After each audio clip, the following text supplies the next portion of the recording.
Hi, I'm Reece and welcome to the Month in Movies March edition. I apologise for this video being late. I was quite busy, but now it's out. Not now as in when I'm recording this, but now as in when you're watching this. And the first movie we're going to be discussing is Tomb Raider. If you're listening to this, then I must be dead. I found something, a tomb called the Mother of Death. If Trinity succeeds, our world is in danger. Promise me you will stop them. I promise. Tomb Raider is the latest adaptation of the Tomb Raider video game franchise. It's an action film, as are the games. This time you've got Alicia Vikander in the leading role, and she does a great job of bringing this obviously fictional character to life on screen. She is the perfect casting for Lara Croft. Daisy Ridley, a lot of people were saying maybe she should be up before, and Daisy Ridley would be good as well. But Alicia Vikander is the one who's got the role, and not only is she a great actress, but she also fits the character. So the casting of Lara Croft was perfect. And the film starts with her being this British young girl whose father died. She's doing some silly exercise stuff, like she's getting into boxing fights, and she's going cycling, doing some sort of cycling race where they have to, a bunch of people chase her. And that stuff is somewhat fun for a upbeat, energetic action film. Unfortunately, it falls apart when she starts raiding tombs, which is, as the title implies, the main attraction of the film.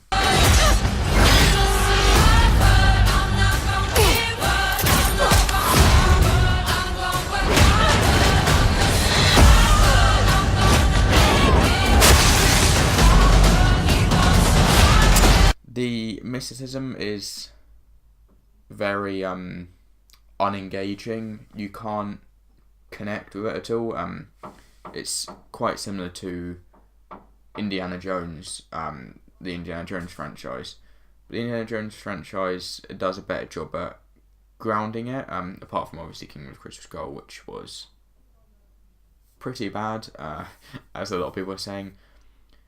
Tomb Raider, it never gives you a full idea of what is what in this world.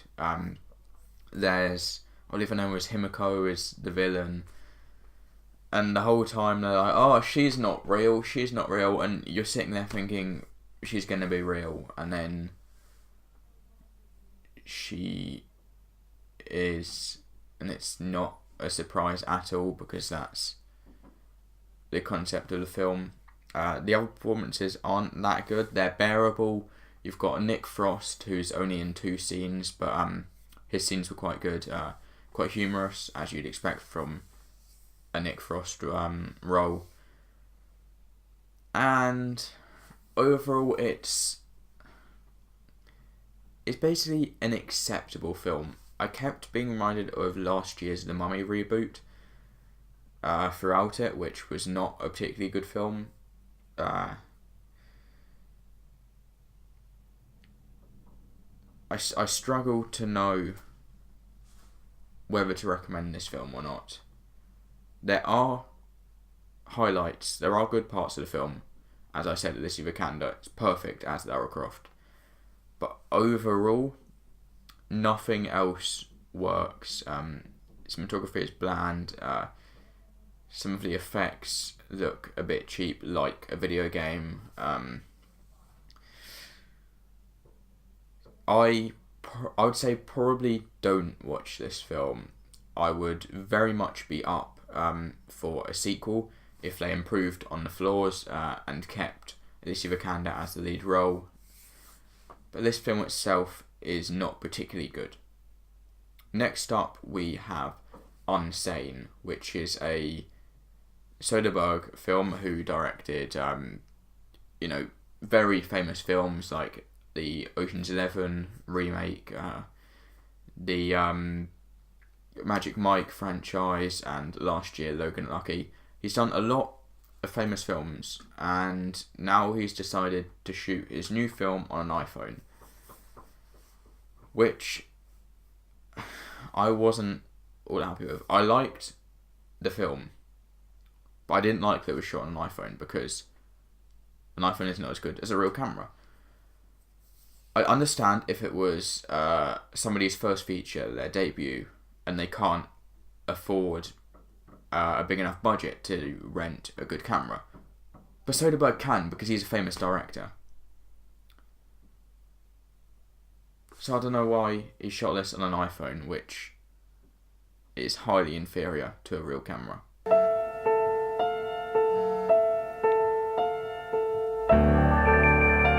Your life slips away from you, you know? Changing your phone number and your email becomes normal.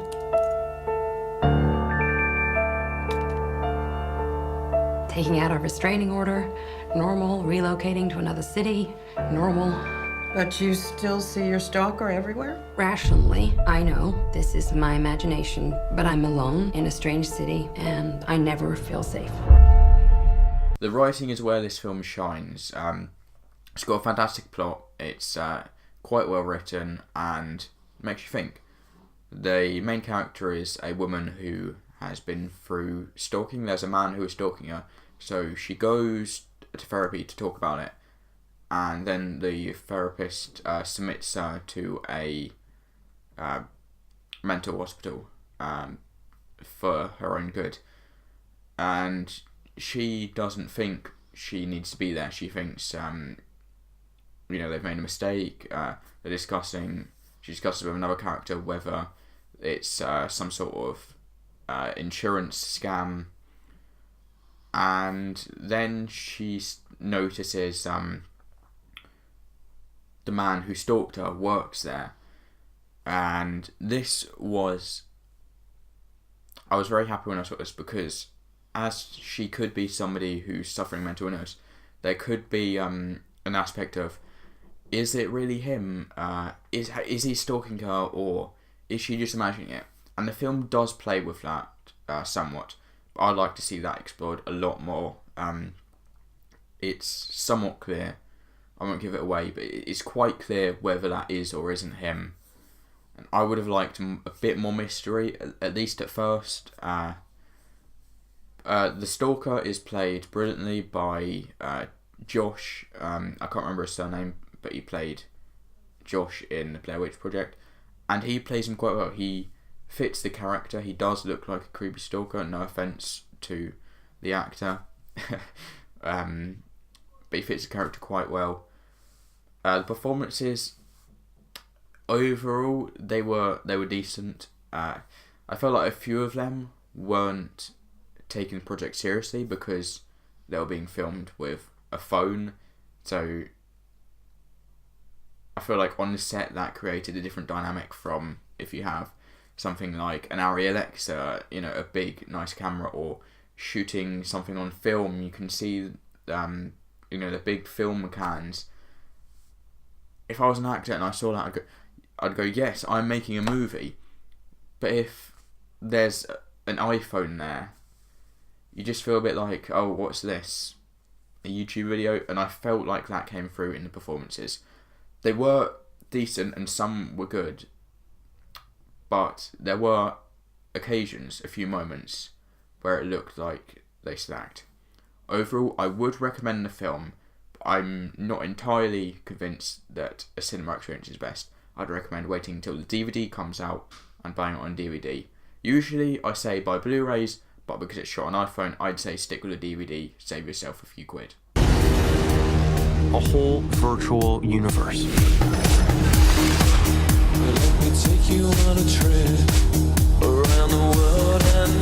People come to the Oasis for all the things they can do. But they stay because of all the things they can be. Can you feel this? The next film I watched was Ready Player One, a big, dumb, sci-fi action film. If you can't tell from that description, I did not like it. I mentioned earlier Nick Frost was in Tomb Raider, another big dumb action film, and Simon Pegg, who both of them worked together on the Cornetto trilogy. And Simon Pegg was in Ready Player One as some old bloke, and his performance. I probably shouldn't start with Simon Pegg's performance, but I have, and it's too late to take it back now. His performance was okay. It was very obvious that he was acting, playing a character that that wasn't exactly like him in the parts where he's older, but he's okay in the parts where he's younger. Let's get into the actual film now. I don't know why I started with Simon Pegg. The film is quite stupid. The plot of the film is there's this VR headset, and you go into a world called the Oasis, and there's everything that's nerdy there. There's Overwatch characters, there's a Minecraft world, there's Teenage Mutant Ninja Turtles, I believe, the bike from Akira, Kong is there, there's a T-Rex, so it might be the one from Jurassic Park. There's all these references to things you know, but it doesn't have interesting original characters. It does have original characters. There's the main kid, who I can't name, the girl, who I can't name, the friend, who I can't name, the businessman, who I can't name. None of these characters are remotely interesting or memorable. The villain is a big dumb stereotype of a businessman, and it's the classic Spielberg anti-corporation, except done a lot less subtly than his other films, and the villain. The plot of the film is this. There's this VR world which I mentioned earlier, and everybody in the world uses this VR thing, and points in the game are equivalent to real money. Like, there's a bit where a character earns little points, so spends it on a skin suit which he gets in the real world. This game is popular. Everybody's doing it. So there's this big corporation wants to buy. No. They want to win this competition. This competition, well, the guy who made it, he's hidden 3 keys. I think they were 3 keys to get something and to own the rights to the Oasis, the VR world. So there's a corporation that wants to run the world so they can sell off adverts, and they can fill the screen with shameless product placement. And that's what the movie is. The movie is shameless product placement. I don't know how many of the cameos were genuine, and how many were companies saying, put this in there, because I want more people to know about my series. I can't speak definitively, but it often felt like that, especially with the DC characters. There were the Suicide Squad versions of Harley Quinn and Deadshot, which I refuse to believe that film is going to be a cult classic in 30 years, because it's a terrible film. Very few people like it. I'm assuming even fewer will like it in 2040, whenever this film was. There's all these references, and they all feel like that Spielberg was just like, put that in there, put that in there.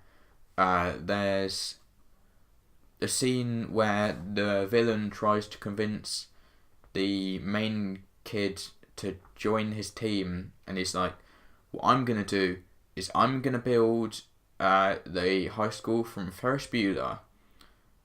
And I understand why the guy who made the game, if he was putting all these pop culture references, why would the Ferris Bueller High School not be in there in the first place? This isn't just a game. I'm talking about actual life and death stuff. The Oasis. The world's most important economic resource. It's nothing less than a war for control of the future.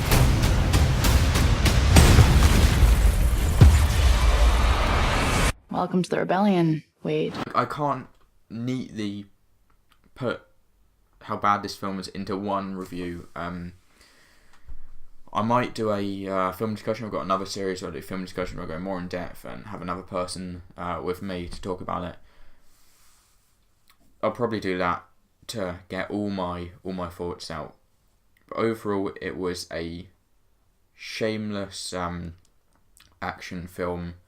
I couldn't tell what was happening in the action scenes. The first one was a race. They were driving, and then there were like car crashes, and Kong came out, and a T-Rex came out, and I did not know what was going on in any of the shots apart from they're driving, there's Kong, there's a bike from Akira. It's incredibly messily and sloppily directed. It is an ugly eyesore.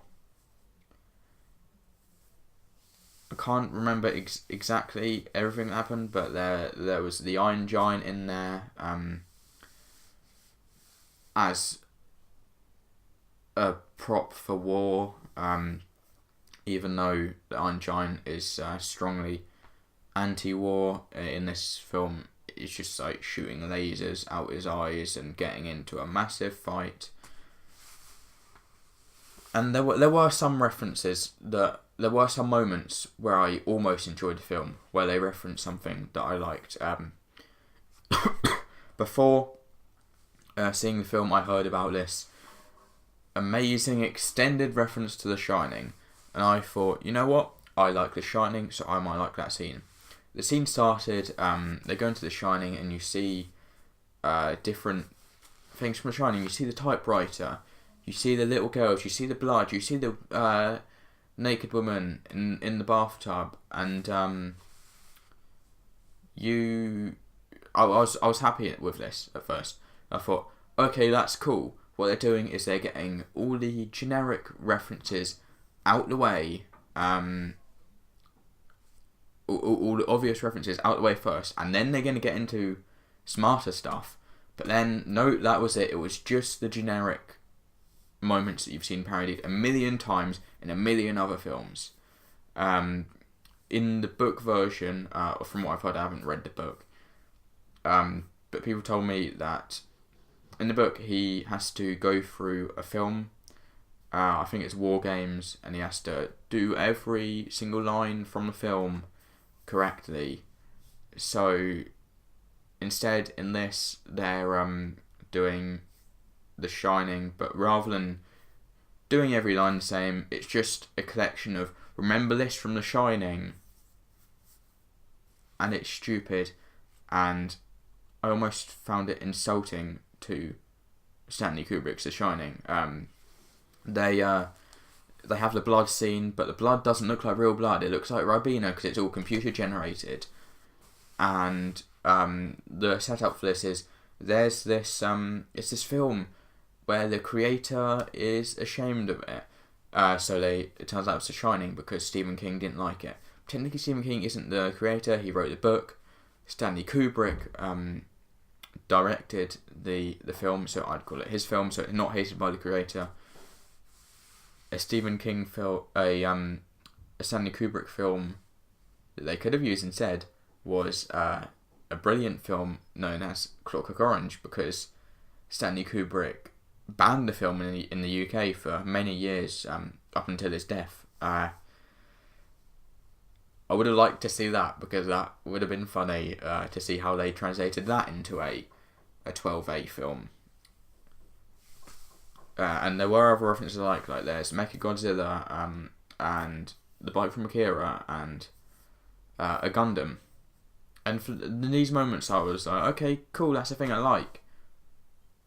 But that's not enough to make up for the fact that the rest of the film is incredibly stupid, ugly, and overblown.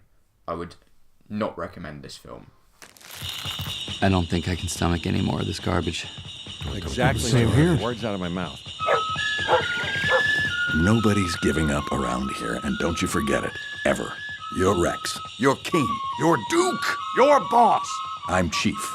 We're a pack of scary, indestructible alpha dogs. The final film I watched in UK cinemas, released in March, was the fantastic Isle of Dogs. I loved Isle of Dogs. It's directed by Wes Anderson. It's his latest stop motion film. He did Fantastic Mr. Fox in 2009, also in stop motion, which I somewhat enjoyed. But Isle of Dogs I absolutely loved. I've seen it twice now. I'd like to go back at least once more, see it in the cinema, and I can't wait to watch it on the Blu-ray. Hopefully they'll have some behind the scenes features, because this film I absolutely loved. The animation is beautiful. I can't name any other film with animation as good as Isle of Dogs. It's a lovingly created stop motion film done in Wes Anderson's famous style, where every frame is composed beautifully. We get the idea. You're looking for your lost dog Spots. Does anybody know him? No. I've lost all of my pride. Spots, if he's alive, may very well be living even at this moment as a captive prisoner. Somebody is up to something. They've got dogs and they have all the fur, and it actually looks really, really convincing. The movement, the motion of the puppets is smooth. The lip syncing is very convincing. It's a very, very well crafted film. I've seen it twice now, as I mentioned. I still can't find any proper flaws with it. It's a very good film. The plot is in alternate timeline, alternate world Japan. There's a mayor who hates dogs, and he starts making propaganda about how dogs are carrying a dog flu virus, and the dog flu virus is going to spread to the humans. So what they do is they send all the dogs off to Trash Island, starting with his ward's dog Spots, who's the first dog that gets sent there. And then we pick up later with a few other dogs. My favourite being Bill Murray's Boss. There's also Bryan Cranston as Chief. Atari Kobayashi, you heroically hijacked a junior turboprop XJ750 and flew it to the island because of your dog. Darn it. I've got a crush on you. All the characters have great personalities. They're easy to follow and recognise, so that's good for children.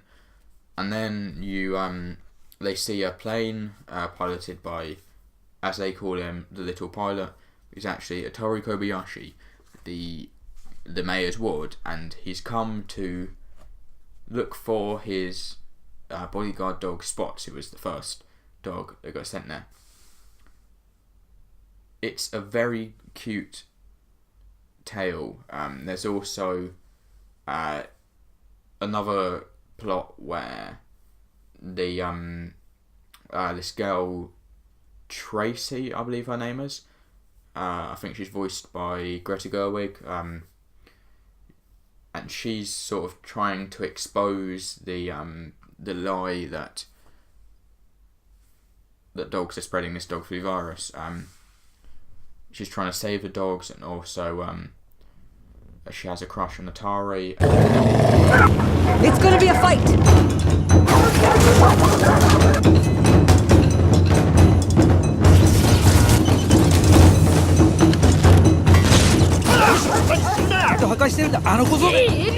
There's also love stories between some of the dogs as well. And the film itself is almost a love letter to Japanese culture. I think I heard this song, one of the songs from Seven Samurai in there. There's a lot of parts that a Western audience might not pick up on.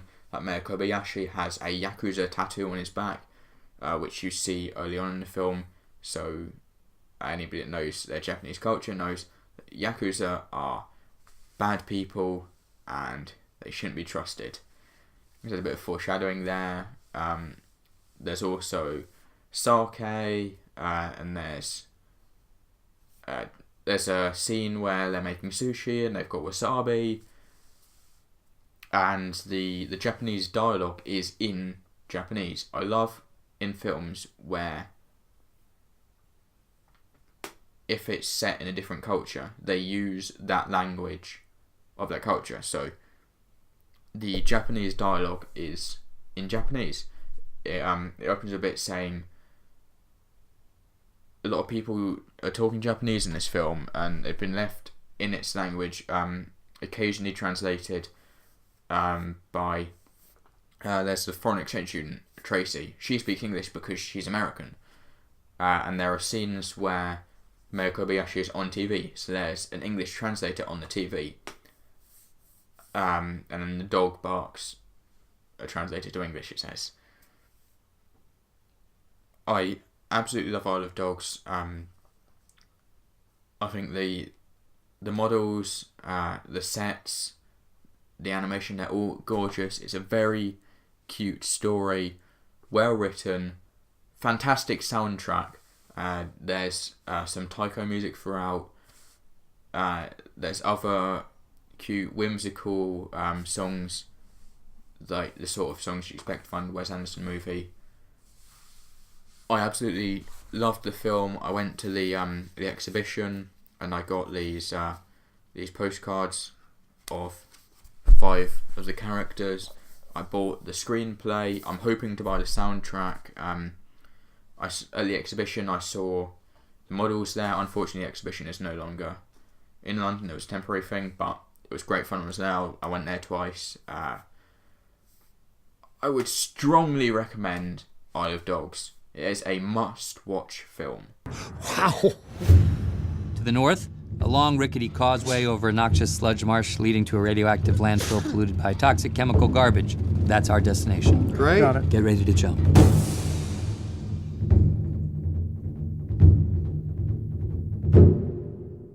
Onto a new segment for the month in movies. This is basically just an extension of the cinema category. These are, I can't remember what I'm calling it. Event cinema screenings. I don't know what to call it really, but this is either for festivals or event screenings in cinemas, like a preview screening for a film that's come out later, or just anything that's not a standard cinema experience. So this month I saw 2 films at the BFI LGBTQ plus Flair Festival in London, hosted at BFI South Bank, which is a fantastic cinema. I like the screens, the seats are incredibly comfortable, and also the main area in the cinema is actually quite fun. They've got a media centre and a shop and a small gallery. It's a great cinema. færð ekkert svona tilfinninguna þegar þú vaknar miðnótt að sé eitthvað með þér í myrkrinu. But let's get on to the films themselves. The first one I watched was Rift. Rift is a film about it's a horror film, a horror thriller film about a man whose ex-boyfriend unexpectedly calls him and says he's in this place, and the main character suspects something's up, so he goes and travels to this place to meet his ex-boyfriend, and then it's in the middle of nowhere, so spooky stuff starts happening. It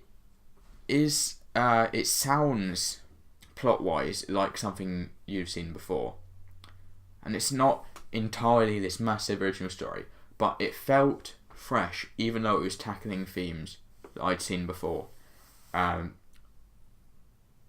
were saying there was a Q&A there, and also it was introduced, the BFI introduced the films that they screen, so they were saying it's good that this film has homosexual representation, because it's so obvious that this is a film about a gay couple, whereas most films are, here's this straight couple, and it's good to see representation.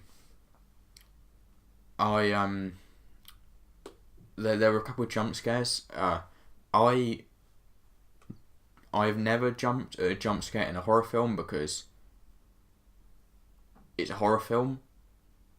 I expect the jump scares because I'm going to a film that has jump scares, so it's not a surprise to me. That's not a flaw of this film. It's a flaw of knowing that you're going in to watch a horror film. But I can tell that the jump scares were good because there were multiple moments when the entire cinema all jumped simultaneously.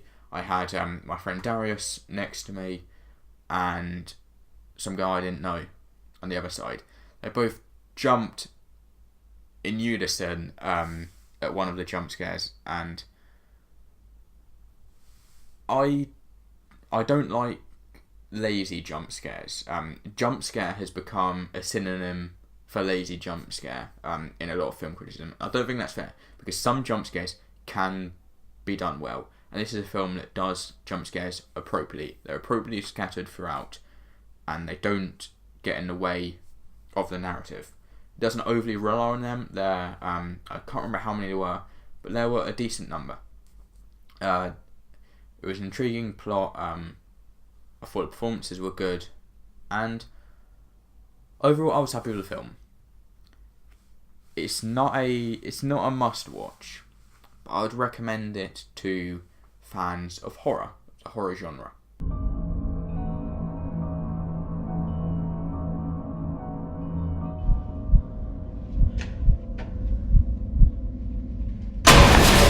The other film I watched at the BFI Flare Festival was Close Knit. I already saw this back in October, I believe, at the BFI London Film Festival. And there was a Q&A with the director, but this time there wasn't, it was just a film. But I still enjoyed it because I got to watch a film. The first time I watched the film, I was a little hesitant because the film is about a transgender adoptive mother. And my worry with a lot of LGBT films that aren't by LGBT directors and writers is that some sort of prejudice is gonna slip through.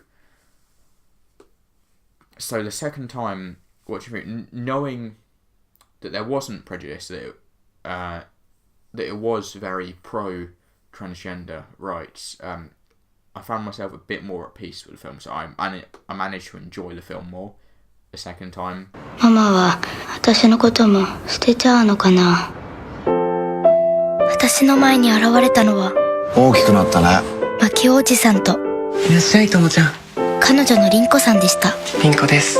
One complaint that I had with the film was that the transgender woman was played by a cisgender man. I'd have preferred the character to be played by a real trans woman.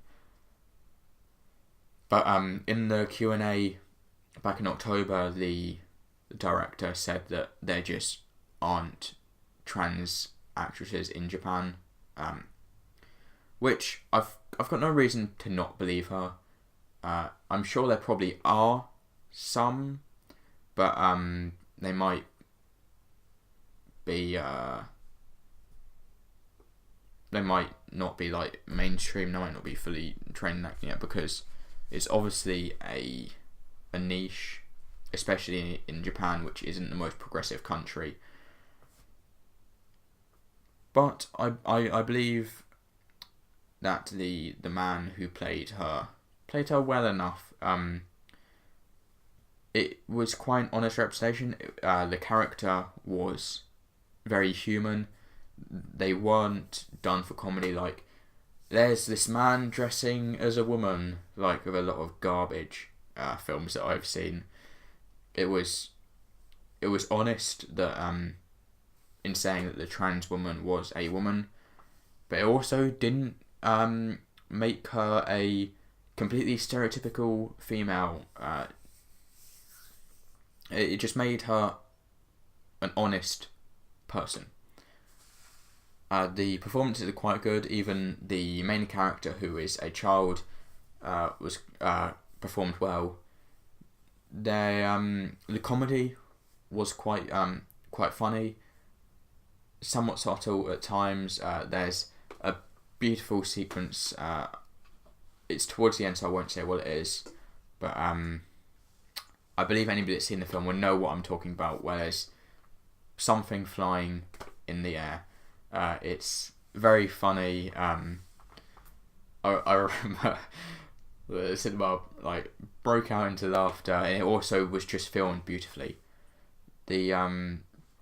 I wish there's a side plot, not even a B plot, like a C or a D plot, about a young boy who is gay and his mother is homophobic. I wish there would have been more of that, but because he's not even a side character, he's a side character, I do understand why his story wasn't given as much screen time as the main plot. There's one moment which the first time I saw it, I thought was hilarious, and I still enjoyed it the second time around.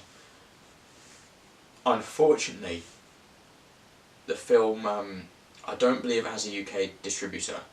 So if you're a UK distributor watching this, please pick it up, because I would be happy to buy the Blu-ray. For anyone that wants to, you can import it. The Japanese release has English subtitles and will work on UK players, although it does cost a little bit of money to import it. So overall, I would recommend this film.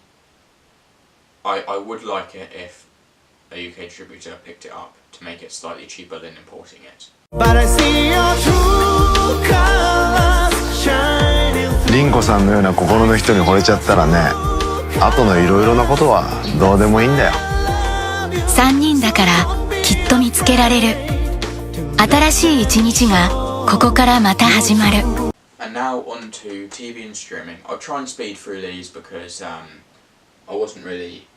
never really that happy with streaming films, direct-to-streaming films. And this month was no exception. The first was the Oscars, which I won't discuss too deeply because it's technically not a film. I just thought I'd put it on this list because it was over 45 minutes.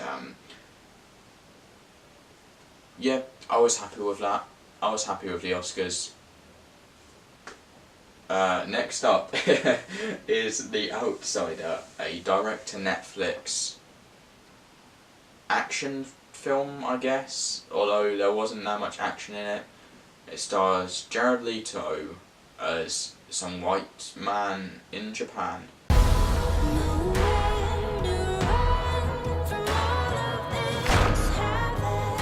become Yakuza is a choice.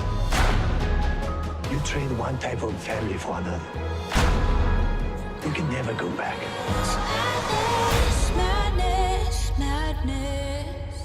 I don't know why this film wasn't called Gaijin.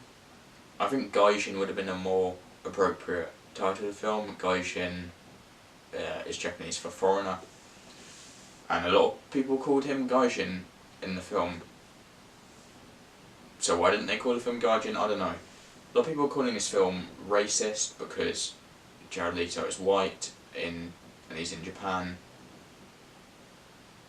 I can see their argument, but I think their argument falls apart when you find out that the film was going to be directed by Takashi Miike, a Japanese director. But it doesn't really matter whether it's racist or not because it's not a particularly good film. I hope this film will be good because I like Japanese culture. It's got Yakuza in it.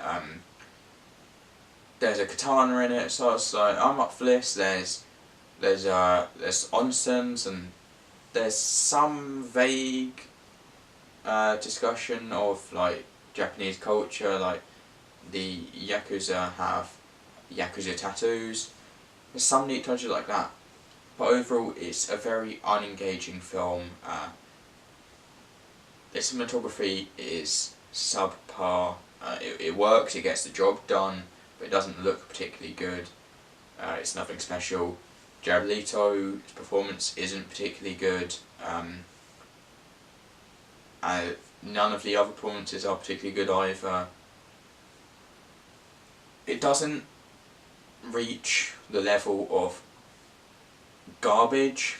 It doesn't quite get to garbage level, but there's nothing about the film that's any good.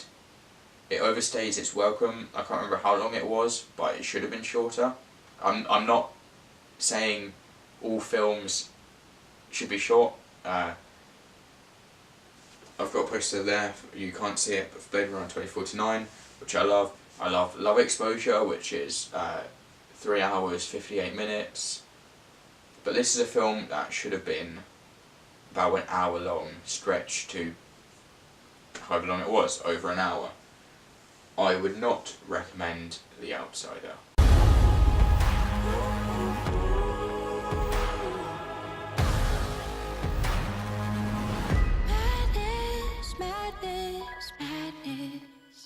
The next film is Annihilation.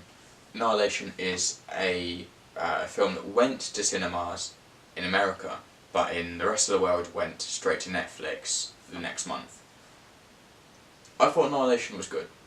It was a smart sci-fi story with decent direction, some good creature design as well. There's a spooky scene with a bear.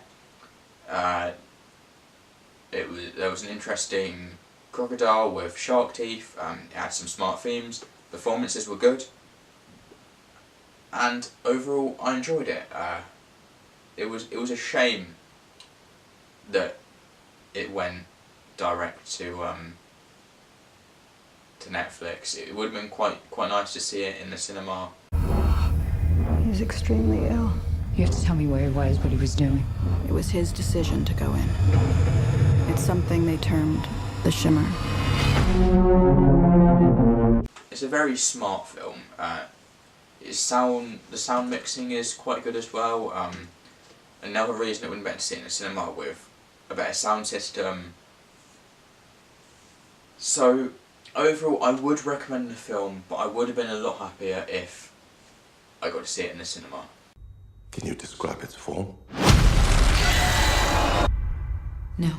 The next film I saw on streaming, again, wasn't technically a film, but it's over 45 minutes, so I'm counting it as one, because it's not a TV series. So, I guess it's a film. Ricky Gervais' new stand-up, Humanity, and it's caused a lot of controversy because the opening 10 minutes are, people are calling it transphobic. and I agree. I'm a Ricky Gervais fan. The Office and Extras are probably my two favourite comedy TV series ever. And I think some of the other stuff has some funny bits here and there, like David Brent, Life on Road, a couple of laughs.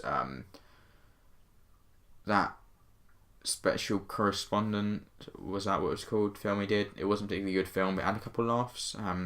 It was an okay watch.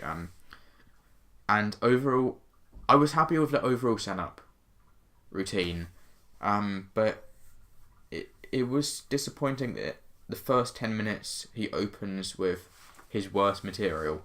And a lot of people were saying, oh, you shouldn't watch Ricky Gervais if you're going to get offended.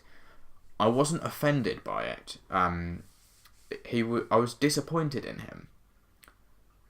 He's done some quite smart comedy in The Office and Extras.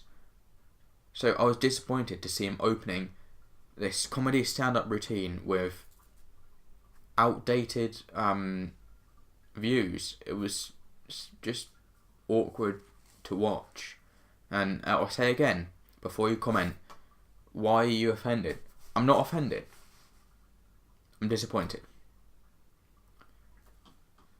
Overall, the rest of the jokes were funny. I had quite a few laughs later on. But as I said, it's just a shame he opened with the worst 10 minutes of the stand-up special. And that does make it somewhat hard to recommend. I would say make your own judgment on whether you want to watch this. If a funny hour of content is worth 10 minutes of transphobic BS to you, then go ahead and watch it. If you feel like that is going to put a sour taste in your mouth, then maybe not.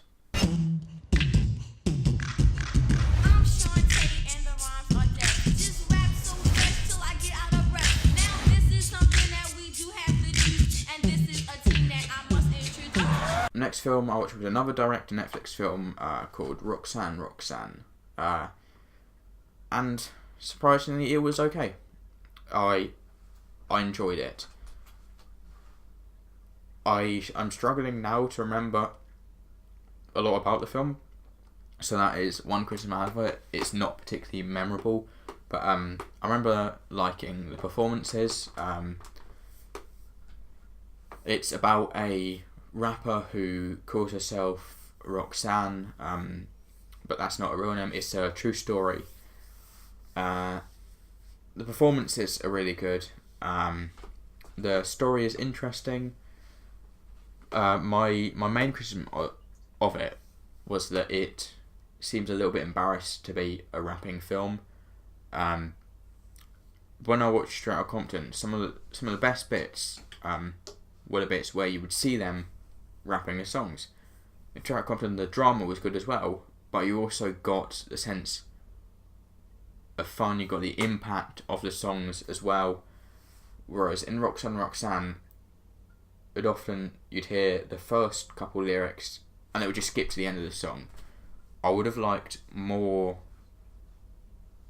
scenes of her actually rapping, but overall I did enjoy the film. I would suggest considering watching it. I'd say it is a maybe watch.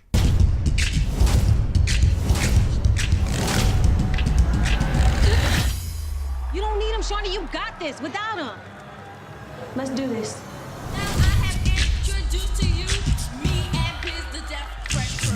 Game Over Man is a silly comedy film. It has a couple laughs. Not enough to make the film worth watching though. I did laugh a couple times, but overall the film is, a generic comedy. It did seem like the actors were having fun while they were making it, so there is some worth to the film. At least they had fun. But the performances were incredibly average, in some cases under average. There were some stupid moments. The plot is very rushed. It's a Ross excuse for funny moments. I don't know how I feel about the representation in the film.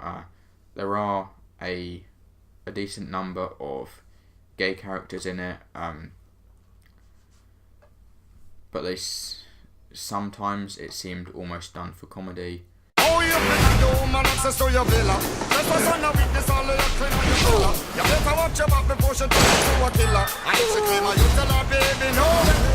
I wasn't particularly fond of the film. As I said, it does feel like they were having fun making the film. The actors look happy whilst they're performing, and in that way, in the spirit of this film, which is a lot of dick jokes, I would describe this film as the cinematic equivalent of watching someone else orgasm. You're sure that they were having fun whilst they were doing it, but for anyone else watching, it's quite unpleasant. 你干嘛打我？哪里好玩啊？你们跟他一起完成这个关怀社区的作业，老师觉得非常的有意义。靠，老师，我那么有爱心，有没有发现？ The next film was I don't believe this was a real film. I feel like somebody pranked me. They hacked into my internet and played a dumb YouTube video instead. Mon Mon Mon Monsters. It's a Shudder exclusive. I think it was from Taiwan. Horror comedy film. And it wasn't completely sure whether it wanted to be a horror or a horror comedy. I don't know where to begin with this film. It's it's baffling. The performances were subpar. It even has an interesting premise that could make a good film. There's this boy who's been bullied, and then he ends up having to do some sort of community service with the boys that were bullying him. So he decides to start being a bully so that he fits in. There's a somewhat funny segment of them in an elderly home bullying the elderly people, which obviously in real life is a terrible thing to do and you shouldn't do it. But in a film where it's actors and nobody's actually getting hurt, it was somewhat funny to watch. And then they come across a monster, or two monsters actually, and they manage to catch one monster. So then they start torturing the monster, and the premise of the film is that the humans in the film are more monstrous than the monster, which is a fantastic premise that is never fully explored. Instead, you're just treated to the most obvious. Now they're punching the monster. Now they're killing their teacher, which has nothing, like... It's messily written and incredibly on the nose. The main character starts feeling for the monster, not in a romantic way, but just like relating to it because it's been bullied in similar ways that he was. It's a concept that could make a really good film, but it didn't in this case, and that is what made the film even more disappointing. There was also It was ableist. It was very offensive to people with mental handicaps. There were multiple characters with mental disabilities who were blatantly mocked in the film, but not even by the bullies. The main kid, who's meant to be a good guy, occasionally bullies the mentally ill, and not even to fit in with the bullies, just when he's on his own. And also they stereotype the mentally handicapped.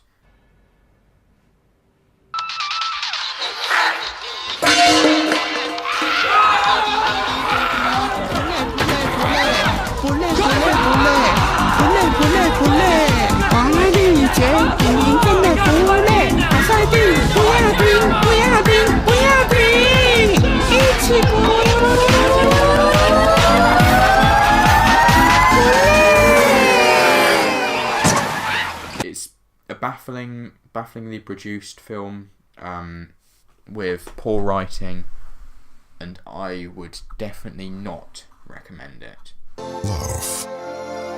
It's the meaning of life. It's powerful, magical, and wonderful. Until it's not. The final streaming film I watched in March was Happy Anniversary, which was again another dumb comedy, but I found it slightly more bearable than other dumb comedies. There were a couple of decent laughs. It was a very passable film. It just about worked. The writing just about worked. The characters just about worked. The acting was okay. There were some characters that were more interesting than the main characters. There were the main character, the main man's friend. He was a lot more interesting than the main character, I found. And the plot of the film was that people have an anniversary and then they break up. They're trying to work out whether they should still date. And again, like Mon Mon Mon Monsters, that's an interesting premise, but it's never fully explored. It's somewhat explored, and you start seeing flashbacks with different perspectives, almost a Rashomon effect. But again, not fully not explored to its full potential. So you'll see a bit where the man's describing it, and the woman describes it, and the man's not particularly nice. And then the man describes it, and the woman's not particularly nice. But it wasn't explored fully. It worked for what it was, so I wouldn't recommend it. But if you're a fan of that type of film, you might get something out of it. See without my eyes. The first Is there anything you don't know? You only knew how little I know, but matters that matter. What things that matter? You know what things. You saying what I think you're saying? And now on to the home media films.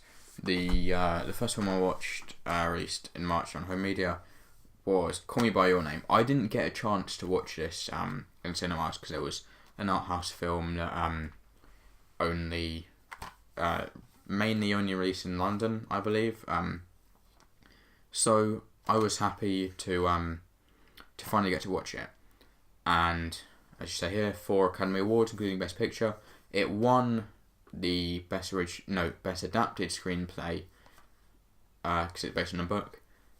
And I agree, it was a well-written film. The performances are good, and I quite enjoyed it. It's sort of art house style.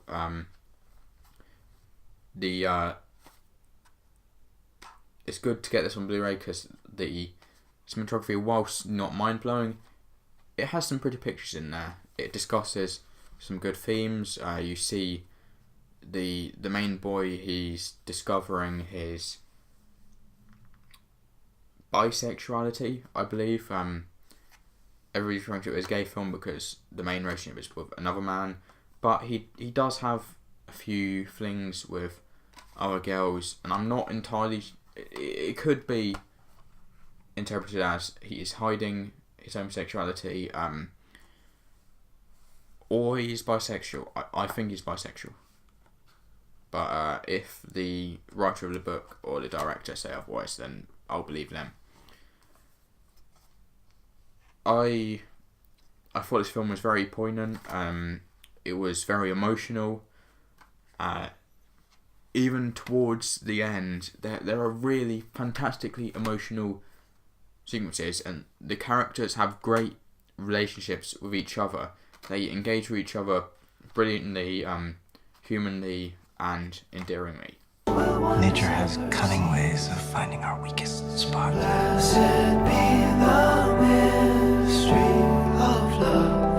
I enjoyed Call Me By Your Name. It's a great coming of age story, and I would recommend it.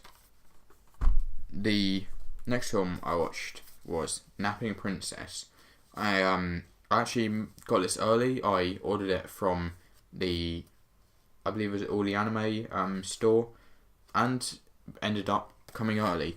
Because I pre-ordered it, I also got this folder, but if you were to buy it now, you wouldn't get it. I'm happy with it. I didn't have a folder before, now I have one, and it's got some nice pictures on it.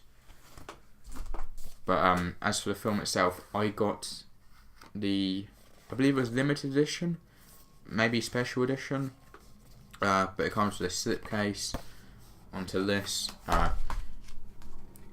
You get your collector's edition number. It says here that it's limited to 1,500 pieces.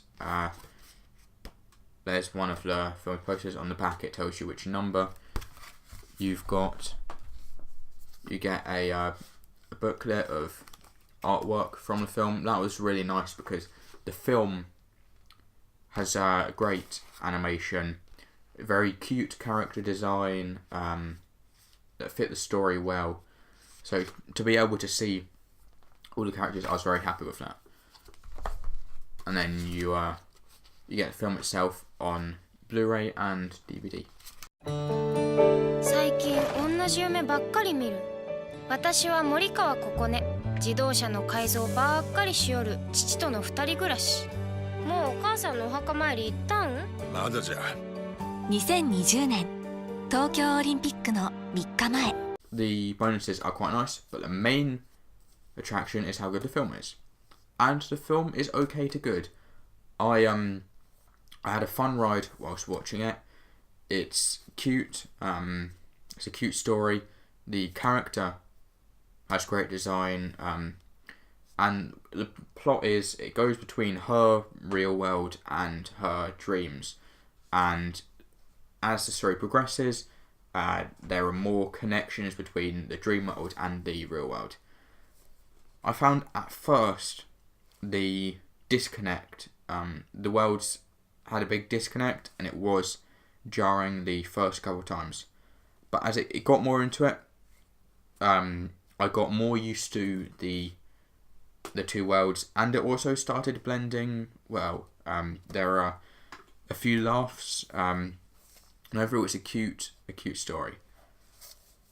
There are also some bonus features. I don't know if these are on the normal Blu-ray.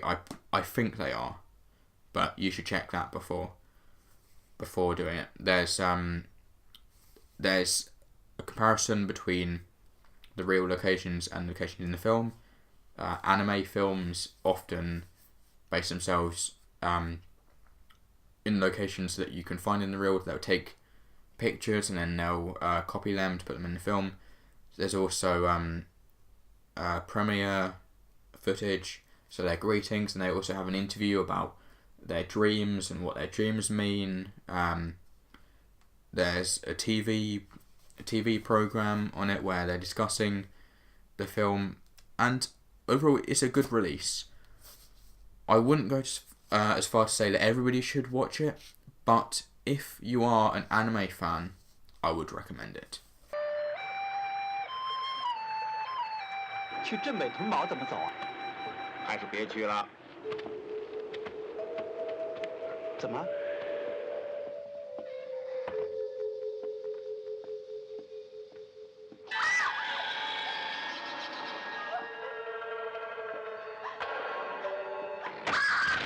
The next film I bought on Blu-ray was the Eureka Masters of Cinema release of Legend of Lee Mountain. This was a film from Taiwan. It's an older film. When's it from? 1979. But it's the first time it's been released in the UK. The film comes with the Blu-ray and the DVD dual format. It also comes with a booklet with an essay on the film, as well as a lot of pictures. It also comes with quite a few bonus features, including another essay and an interview with Asian cinema expert Tony Raines. Eureka always does fantastic releases in their Masters of Cinema series, and this is no exception. There's quite a lot of bonus features, but the film itself is quite a nice film. I should quit this series. I should never be taken seriously because I just said the phrase "quite a nice film." But this is a sort of an epic film. And I don't mean that as in epic MLG. I mean it's a classic epic fantasy film. It's got little elements of horror in as well. It's got ghosts who have some magic powers, but it's also a story about humans. There's very human relationships in there. There's a lot of in the opening there's long moments without much dialogue, and it's just pure cinema. You're relying mostly on the visuals and the sound mixing.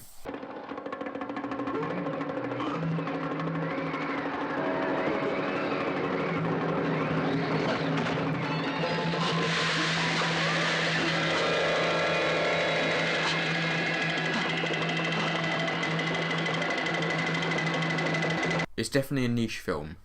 Of course, it's a film from Taiwan, so that's a niche market. And in modern day, classic epic films are also a niche market. So this is both of them.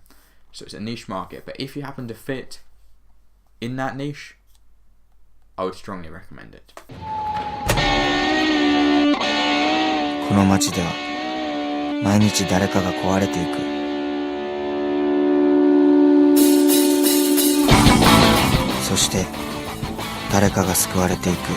Next film I watched was Eiji Uchida's Love and Other Cults. This is another dual format, Blu-ray and DVD. I have only seen two of his other films, Grateful Dead and Low Life Love. I enjoyed them both. I very much enjoyed Low Life Love. So I was very excited for Love and Other Cults, but I was let down. It wasn't a bad film, but it just doesn't compare to his other work. Throughout the film, I was reminded about how much I enjoyed Low Life Love and how good that film was, because it follows the same formula, the same roughly the same structure. A little bit messier. It's obviously about a different thing. Low Life Love was about filmmaking, whereas this is about delinquents going about Japan, causing havoc. It's very messy. There's a bit of a love story in there. but much like the entire film, it's messy. The performances were okay.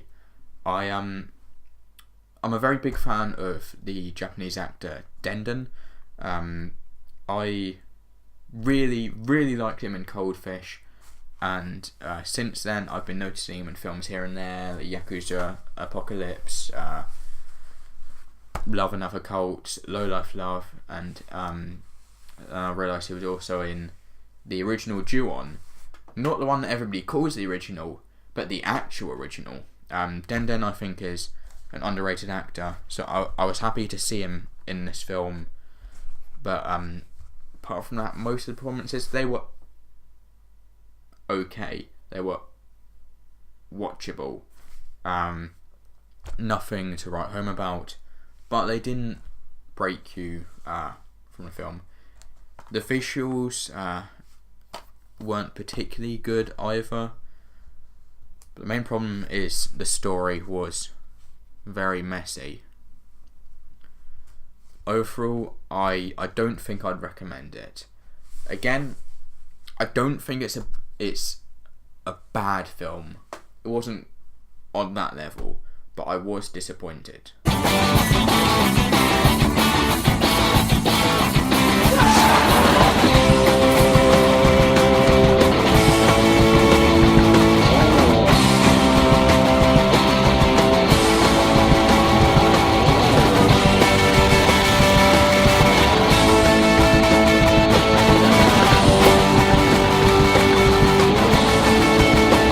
Final film I bought, this one I bought on DVD.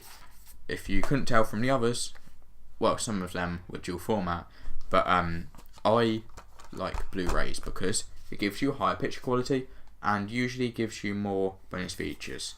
But Ingrid Goes West, I decided to purchase on DVD because the visuals, they're good, they get the job done, but they're not incredible. Like Blade Runner 2049, that's a film you need on Blu-ray. But Ingrid Goes West, the DVD got the job done. The film is about Ingrid. She is an obsessive Instagram user. She attacks somebody that she was a fan of Instagram for being married to somebody. I would have liked a bit more context as to exactly how that happened. But as it's a start of the film, it's not the main story, so it's understandable. She finds another girl on Instagram and decides to go west at some place. She tells her about this restaurant, so she decides to go check it out. It's in Los Angeles. The film was somewhat funny at times, but it's mainly a dark thriller, I'd say. The performances were good. You've got Aubrey Plaza as the lead role, Elizabeth Olsen as the Instagram girl, and O'Shea Jackson Jr., Ice Cube's son, who played Ice Cube in the Straight Outta Compton movie, as Ingrid's landlord. The other characters, the side characters, weren't as interesting. But as I said, they're not the main characters, so that's understandable. Overall, it's an okay film. I'd probably recommend renting it. The bonus features were decent. If you liked the film, you should watch the bonus features. Some deleted scenes that were good to watch on their own but wouldn't have fit with the pacing or the tone, but they were good to watch afterwards. So I would say probably rent it, maybe buy it on DVD. I've just noticed the lighting. I was using natural lighting and it's gotten darker. Hopefully that wasn't too painful for the audience. Overall, I'd say March was okay. Had its high points, like Isle of Dogs, which was fantastic. It's my favourite film of the year so far. Only 3 months in though. 4 now, because I got this video out a bit later than I would have hoped. but also had its low points. Like Mon Mon Mon Monsters. How many Mons were there in there? I don't know. And Love and Other Cults, even though it wasn't a bad film, I was disappointed because of how much I loved Low Life Love. So it was an okay month. Most of the films were okay. Some were under average. But yeah, Isle of Dogs. That was a good film.